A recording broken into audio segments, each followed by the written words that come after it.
الرحیم۔ نبی کریم صلی اللہ علیہ وسلم کا پاک ارشاد ہے کہ جس نے کسی کی زمین کا ٹکڑا ظلماً لے لیا تو کل قیامت کے میدان میں اس زمین کے 7 زمینوں تک حصہ اس کے گلے میں توق ڈال دیا جائے گا اس کا، اور دوسری روایت میں ہے کہ اس کو اس زمین کے اندر دھسا دیا جائے گا۔ اس لیے بہت احتیاط کی ضرورت ہے میرے بھائیوں، ہم کسی کا ناحق نقصان نہ کریں۔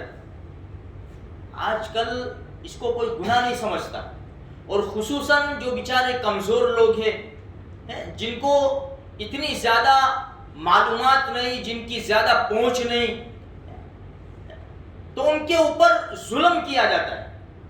اور بھائی اگر ہمارا باتھ روم ٹوائلٹ سیٹ نہیں ہوتا کہ چلے جاؤ نا تھوڑا سا کوئی بات نہیں پھر دیکھ لیں گے، یہ ظلماً لے لیا۔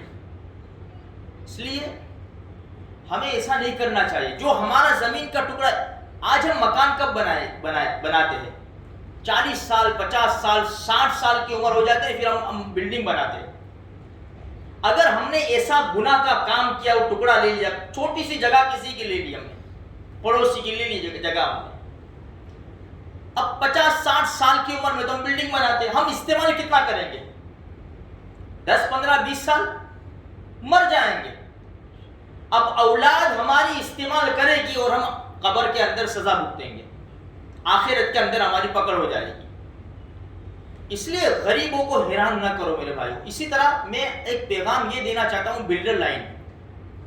دیکھو، جب انسان 1 روم 2 روم 3 روم کچن کا مکان لیتا ہے، وہ کب لیتا ہے؟ وہ بھی 40 سال 50 سال کی عمر ہو جاتی ہے، ساری زندگی کی پونجی جمع کر لیتا ہے، ساری زندگی کی۔ اس کے پاس سونا جو کچھ بھی ہوتا ہے سارا جمع کر دیتا ہے۔ اس کے بعد بھی اس کو قرض لینا پڑتا ہے، لون لینی پڑتی، جو کچھ بھی، کیونکہ گھر کی تکلیف ہے۔ اب اس نے 20 لاکھ 25 لاکھ کا مکان لیا، اب ہم نے اس کو مکان ٹکلا دی بنا دیا۔ ابھی بیچارہ 2-3 مہینے ہوئے رہنے گیا کہ ادھر سے سیمنٹ اکھڑ رہی ہے، پانی جم رہا ہے اور پائپ لائن بگڑ گئی ہے، اور اس طرح کا۔ اب یہ جو خرچے آتے ہیں نا، اس سے برداشت نہیں ہوتے وہ، کیونکہ وہ لون میں بھرے گا کہ کیا کرے گا؟ یہ ہائی نکلتی ہے، ہائی۔ کسی کے ہائی مت لو میرے بھائیوں۔ حدیث میں آتا ہے، عروہ بنت اویس نے حضرت سعید ابن زید رضی اللہ تعالیٰ عنہ کے اوپر دعویٰ کر دیا۔ اب سنو، جو غریبوں کی، جو اللہ والے ہیں، کمزور لوگ ہیں، جو کچھ جن کی پہنچ نہیں ہے، ہم کیا سمجھتے کہ کیا کر لے گا یہ؟ اپنی تو بہت زیادہ پہنچ ہے، بہت زیادہ پہچان ہے، زیادہ سے زیادہ ہوگا کیا؟ اپنے اس کی زمین کے پیسے دے دیں گے، اپنا تو کام ہو جائے گا نا۔ یہ انسان کی سوچ ہے، وہ آخرت کا نہیں سوچتا۔ اپنا دنیا کا کام ہونا چاہیے، بھلے آخرت بگڑ جائے، آخرت اس کے سامنے ہے ہی نہیں۔ تو عروہ بنت اویس نے کیس کر دیا۔ مروان گورنر تھے ان کی عدالت میں، کہ سعید ابن زید ہے کون؟ عمر ابن خطاب رضی اللہ تعالیٰ عنہ کے بہنوئی ہے، جو قرآن پڑھ رہے تھے، اور عمر ابن خطاب رضی اللہ تعالیٰ عنہ دروازہ کھٹکھٹایا تھا اور بہت مارا تھا ان کو۔ یہ پہلے مسلمان ہیں، ان کے خلاف کیس کر دیا کہ انہوں نے میری زمین کا ٹکڑا لے لیا، میری زمین میں گھس آئے یہ۔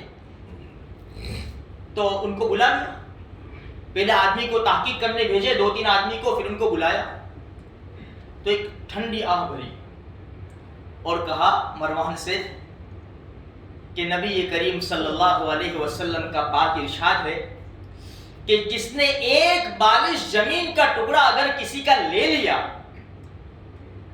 تو اس حصے کی 7 زمینوں کا توق بنا کر اس کے گلے میں ڈال دیا جائے گا۔ بھلا میرے نبی کی حدیث میرے سامنے ہے، میں یہ کیسے کر سکتا ہوں؟ پھر سر اٹھایا، اے اللہ، اگر یہ عورت جھوٹی ہے تو اس کو مرنے سے پہلے اندھا کر دینا اور اس کے کنویں میں اس کی قبر بنانا۔ یہ اللہ والے کی دعا نکل گئی۔ بس کیا تھا؟ حدیث میں آتا ہے کہ تھوڑا سا ہی عرصہ ہوا اللہ نے اس کی بینائی کھینچ لی. زید ابن رضی اللہ تعالیٰ عنہ تھوڑا سا عرصہ ہوا، بینائی تو چلی گئی، پھر اپنی زمین میں چکر لگا رہی تھی، سیدھا کنویں کے اندر پاؤں گرا اور گر گئی اور وہیں اس کی قبر بن گئی. اس لیے غریبوں کی، مظلوم کی بد دعا سے بچو. حدیث میں آتا ہے اتقی دعوت المظلوم، مظلوم کی بد دعا سے بچو میرے بھائیوں. اگر ہم نے کسی کو پچھاڑ دیا، کسی کو مار دیا، کسی کے اوپر ظلم نہیں کر دیا، کیا بگاڑ لے گا میرا؟ نہیں، تیرا کوئی کچھ نہیں بگاڑے گا. لیکن ان بطش ربک لشدید، تیرے رب کی پکڑ بڑی زبردست ہے. ابھی تو سینہ تان کر پھرتا رہے گا، لیکن جب تیرے رب کی پکڑ آئے گی نا، یہ پورا جسم بیٹ کے اوپر ایسے نظر آئے گا جیسے گڑیا. اللہ کی لاٹھی میں آواز نہیں ہے. اس لیے میرے بھائیوں، اللہ تبارک و تعالیٰ سے ڈرو، خدا سے ڈرو، اور کسی کے اوپر ناحق ظلم نہ کرو. اپنے پڑوسیوں کو نہ ستاؤ، اچھا سلوک کرو. ماں باپ کے ساتھ اچھا سلوک کرو، ماں باپ اولاد کے ساتھ اچھا سلوک کرے. اپنے فرینڈ سرکل جو ہے، دوست، آپس میں ایک دوسرے کی بھلائی چاہو، ایک دوسرے کے اندر پھوٹ ڈالنے کی کوشش مت کرو. اگر کسی کی محبت زیادہ ہے تو اس میں پھوٹ ڈال دو، خدا نہیں چھوڑے گا میرے بھائیوں. اس لیے ہمارے مقدر میں جو ہے وہ ہو کر رہے گا، مل کر رہے گا. ہمارا لقمہ چھین کر کوئی نہیں لے جائے گا، ہماری روزی چھین کر کوئی نہیں لے جائے گا. عزتیں اور ذلتیں سب مالک کے ہاتھ میں ہیں. اگر اس کی طرف رجوع ہو جائیں گے، اللہ تبارک و تعالیٰ دنیا میں بھی ہمیں سکون دے گا، آخرت میں بھی سکون دے گا. اللہ مجھے آپ کو سارے مسلمانوں کو عمل کی توفیق نصیب فرمائے.